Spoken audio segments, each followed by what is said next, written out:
I think Patrick's just very quickly going to dash through how to memorise a piece of information. So, in terms of memorising a piece of information, there's a very, very simple model, and this is something that I've worked through with lots of students. You read it, and you could replace it reading it from listening to it. So I can say a sentence and someone else could repeat it back. You paraphrase, you cover up, you say it out loud, and you test if you've got it right. So maybe you read a sentence and then you look away and you try and talk it out, and then you look at the sentence again to see if you've got it right.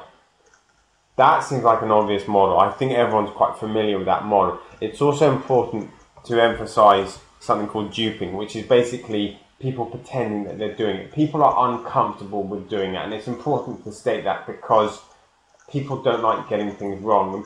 I'm sure, I've explained this to students in the past, and they say, yes, I completely endorse this learning model. I think it's a fantastic idea. They don't do it alone because, again, they're uncomfortable with making mistakes because they read it, and then a dyslexic will read it, and they'll try and repeat it, and their mind will go blank. And that's actually very, very panicking because they don't actually know what's going on. I put forward with a dyslexic that they need to exercise that muscle. Now, what they'll do is they'll read something, they'll try and replicate it, and they can't. That's panicking because they go, I have no idea what's going on in my brain, but it feels like my brain is defective. It's not defective, but it does need practice. You need to try and do this. It probably will take someone starting off doing this 4 or 5 times to actually replicate that sentence.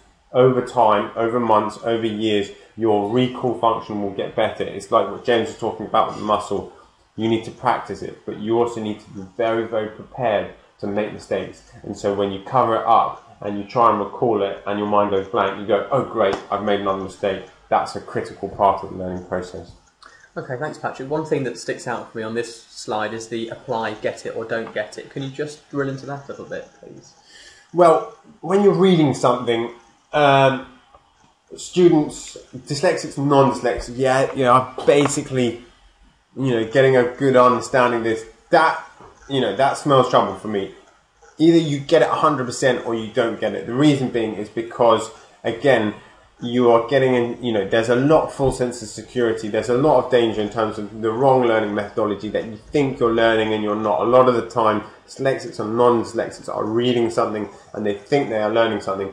Unless they get it 100%, unless every single word makes 100% sense, then you don't get it, and you need to read that sentence again. Even if that means if you're reading incredibly slowly, you need to read incredibly slowly. You need to read the sentence again and again and again until you get it 100%. Because if you are, getting that general sense, then you're in the vague land, and it's people that get into that sort of vague area, or I generally get it, that they get the terrible shock when they get their poor exam results because they don't know what went wrong. And it's a great shame when a student gets poor exam results and poor homework and they don't know what went wrong. This is about, this is what I'm talking about. There's lots of areas where people think that they're learning and then they're not actually learning, and they go, oh, I don't know. And they feel very depressed because they think, I must be, low, I must have low intelligence, I must be an incapable person, and so on. They're not, but they're not applying the right learning methodology.